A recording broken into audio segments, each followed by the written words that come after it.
A operación denominada Obremac iniciábase a primeiros do verán tras as sospeitas de existencia dun punto de venda de droga nunha vivenda de Noia. Tras as correspondentes investigacións realizadas pola Garda Civil, solicitouse autorización ao xulgado de Noia para realizar un rexistro no inmoble, onde atoparon 50 gramos de cocaína e outros 40 de haxís.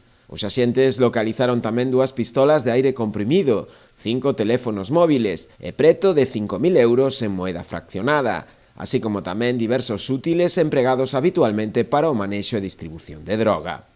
A operación rematou coa detención do propietario da vivenda, acusado dun presunto delito contra a saúde pública na modalidade de tráfico de drogas, que xa pasou a disposición xudicial no xulgado de instrucción número 1 de Noia, que é quen instruiu o caso. Dende a Garda Civil quixeron agradecer tamén a colaboración cidadá neste caso, que aportou información clave para o desenvolvemento desta operación.